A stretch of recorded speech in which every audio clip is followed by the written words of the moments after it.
Fizi News 24. Média d'information en temps réel. Fizi News 24. Chombo cha habari kwa muda sahihi. Média d'information en temps réel.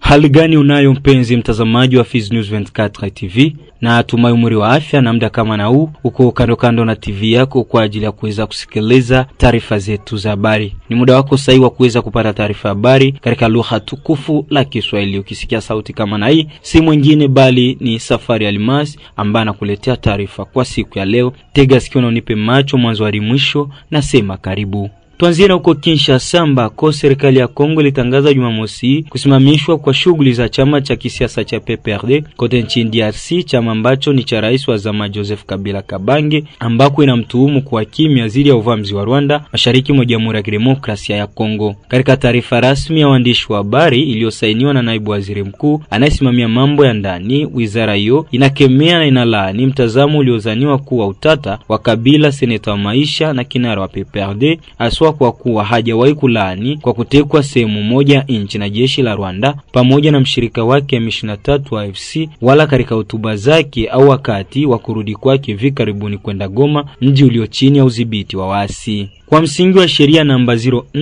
04/002 ya Machi 15, 2004 juu ya vyama vya kisiasa, wizara inathibitisha kwamba mkao ni ukiukwaji wa majukumu ya kisheria ya vyama vya kisiasa katika masuala huru na uadilifu wa nchi. Inaonyesha pia kuwa inatarajia kumfungulia mashtaka karibu na korti ya kikatiba. Wizara ya mambo ya ndani inakumbusha vyama vya kisiasa majukumu yao ya kuhakikisha ujumuishaji wa umoja wa kitaifa, kuhifadhi uhuru wa serikali ya Kongo kwa usalama na uadilifu wa eneo hilo, ilitimisha tangazo hilo. Wakati hayo yakijiri, upande mwingine, waziri wa sheria nchini DRC Constant Mutamba aliamuru Jumamosi April 19, 2025 ufunguzi wa kesi za kisheria dhidi ya Joseph Kabila, rais wa zamani wa nchi ya DRC, na pia dhidi ya washirika wake anayeshukiwa kuunga mkono kikundi cha AFC M23 kinachoungwa mkono na jeshi la Rwanda. Katika taarifa rasmi, waziri alitoa tangazo kwa mkuu wa vikosi vya jeshi la DRC FARDC na kwa wakili mkuu katika korti kuu kuanzisha mashtaka dhidi ya mkuu wa zamani wa serikali ambaye aliongoza DRC kwa miaka 18.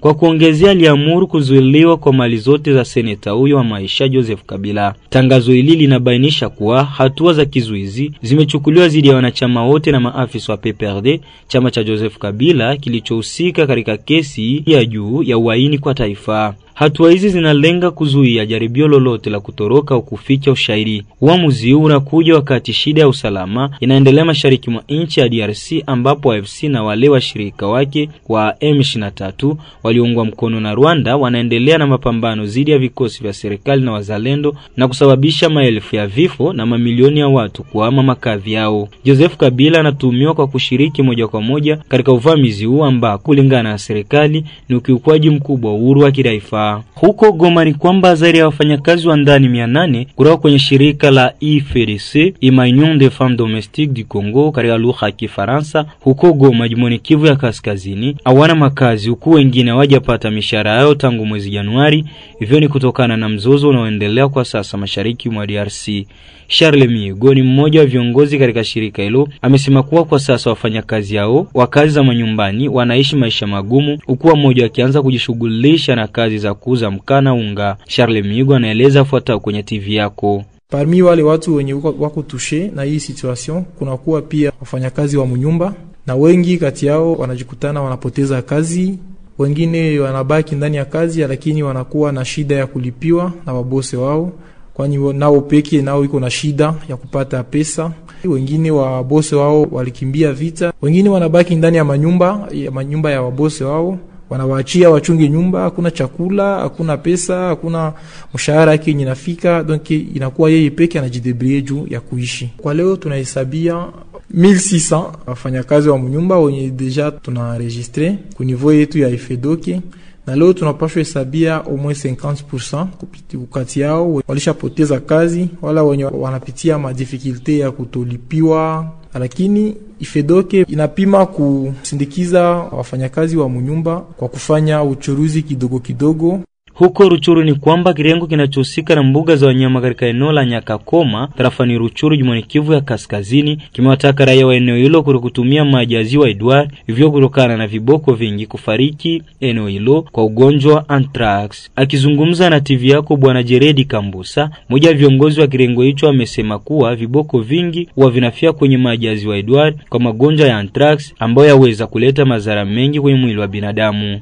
Wasiwasi iko kwa sababu hatujui hii magonjwa itafaa siku ngapi. Hivi viboko vitaendelea kufa kule kwenye mtoni wa Ishasha Ngiria Kagezi kwa siku ngapi, na hiyo inatuletea wasiwasi sana kusema je, haitaharibu maji ambayo tunatumikisha kufanya kazi ya uvuvi. Na unaona hapa kwetu Nyakakoma hatuna maji safi. Watu wengi wanatumia hii maji tu ya ziwa Edward, lakini unaona sio maji mazuri kwanza, na kisha tena inaingiliwa ndani na hii magonjwa hii epizootia ambayo tunaita anthrax. Lakini kazi zetu za uvuvi zinaendelea tu kama kawaida. Wavuvi wanaenda na katika mji watu wanafanya kazi. Ndio maana tunaomba sasa wakubwa wa ICCN kutusaidia kutufanyizia maji, kufanya forage pembezoni ya Nyakakoma tuweze kupata maji mazuri ile ambao watu wanaweza kutumia kwa kukunya, kwa kuepuka ili watu kipindupindu hii ya manyama isiweze kugeukia watu. Tumalizie na huko Baraka, mji ambao unapatikana katika mkoa wa Kivu Kusini. Muungano wa walimu tarafani Fizi na mji wa Baraka wametaja kuendelea na mgomo wao wa kutokufundisha watoto mpaka pale serikali ya DRC itakapowalipa mishahara yao ya miezi miwili. Wamesema hayo kisha kutokufikia makubaliano yoyote katika kikao walichokiendesha kati yao na kitengo cha Dinakope jimbo la kielimu la Kivu Kusini ya pili. Akizungumza na TV yako Bwana Tresor Bilal Mate, msemaji wa walimu, ameanza kwanza kuonyesha makubaliano aliyoyafikia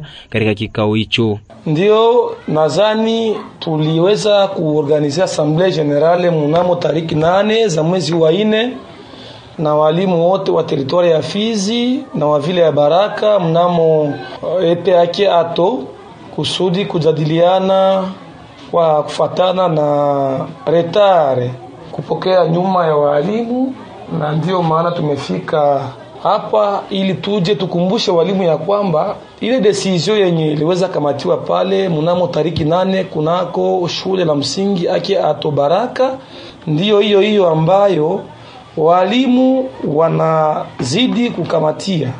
Manake ba mwalimu jiske la wanazidi kusema kwamba wanasubiri mishahara yao mnamo mwezi huu kadiri gisi walivyoahidiwa na serikali kwamba wavumilie kidogo, na walivumilia lakini bilishindikana. Na kufatana na hiyo ahadi tofauti kufatana na wakuu wote wa masomo kungazi zote, yani ku niveau provincial, sous-provincial na ku niveau ya partenaires, donc des banques payeuses en l'occurrence Caritas, mpaka hivi batu hawajapata solution kwa ile yabo doléance. Kumbe tunaweza kuthibitisha ya kwamba ba Francais banasema tuna insiste kama kesho siku ya kwanza masomo yote yenye nalipiwa na serikali hakutakuwa masomo. Tunasubiri donc tunaheshimisha maneno tuliyoongea katika kikao ya kusema ya kwamba tutarudi mashuleni mpaka pale ambapo serikali itaweza kutupatia mishahara yetu, na kwa kufatana na mapromesi ahadi ambazo tunazo kufatana na ngazi juu za shule tofauti zetu za Sud Kivu de mademarche ambayo wako mwayo tunaziencourager. Tunasema ya kwamba wakati ambapo watatuma tu sinyale ya kupata pesa, sisi kama vile viongozi wa masindika ya walimu tutaweza njia zote kusinyale wa mwalimu ya kwamba pesa zinakuja na tuweze kurudia mashuleni ili kwa kufundisha watoto wetu. Mwishowe Tresor Bilali ameongeza kuwa licha ya kuwa nyuma kulingana na programu za masomo, ila wana mbinu zingine ambazo watazitumia kwa sambamba na program endapo watalipwa mishahara yao kama alivyorejea. Tumsikilize mara tena. Ndio kalenda ipo ndugu mtangazaji, ila ujue kwamba mwalimu akienda shule anatumika asubuhi na jioni anarudi anatayarisha tena ya kesho. Sasa yule mwalimu atatayarisha nini wakati iko na njaa? Tusikuwa tunadanganyana, kuko benye basema mascarade. Mu français wanasema chômage déguisé. Mwalimu anaenda masomo, mzazi anawazia mtoto anaenda kwa masomo, anaenda soma, mwalimu yuko na njala. Ba Français wanasema une âme saine dans un corps sain. Ule mwalimu atafundisha nini wakati yeye tumbo yuko njala? Kwanza atenda kwa masomo, je, nguo haikufuliwa? Bora abaki nyumbani tu asubirie mshahara. Huko mastrategies mingi zenye mwalimu anakamataka juu ajiratrape. Hata kama calendrier itakuwa reaménager, kuna kuweka ile tusemaka ma séance. Ba mwalimu batajiorganiser mu sens zabo tofauti pourvu que baangalie comment batajiratrape mo ile programme ou bien calendrier yenye ilikuwa reaménager. Mais tusifanye maskarade asema mwalimu aende fundisha pandeke mtumbu mko bure na anafika masomo anaikala kukiti unawazia kama masomo na afundisha. Hapana. Hii nchi ni yetu, tuijenge kwa pamoja. Na wakati mtu yuko na revendiquer droit yake, yuko na revendiquer na iko constitutionnel. Sheria inasema kama mtu kama iko leze, sheria yake haiheshimishwi, mapasho yake haiheshimishwi, iko na droit ya kurevendiquer njia zote zilizo établi par la loi. Na kulikuwa assemblée générale, ba mwalimu baliweza kudecreter le mouvement mu assemblée générale. Sisi hapa hivi tuko nemfiske, tuko ba simple porte parole, tunasema kenye mwalimu balisema juu kila mtu atafika kwa radio aseme hivi. Ile mécontentement wa mwalimu ndio tuko tunapresenter hapa. Boga kuna volonté ya kufundisha, atenda kufundisha wakati mtumbo mko njala, bora aende kwa kushamba atafutia hata mtoto muogo juu ikie msaidia mtoto kwa kula, aende kwa masomo na hata fanya kazi. Ile ni kama vile bure. Mpenzi mtazamaji wa Fizi News 24, hadi hapo ndipo tumefika mwisho wa taarifa yetu ya habari katika lugha tukufu la Kiswahili. Msomaji wako alikuwa ni mimi Safari Almas. Usisahau kulike na kusubscribe, kushare ili wa kwanza kupata taarifa zetu kila wakati na kwa muda sahihi. Bye bye. Fizi News 24, média d'information en temps réel. Fizi News 24, chombo cha habari kwa muda sahihi. Média d'information en temps réel.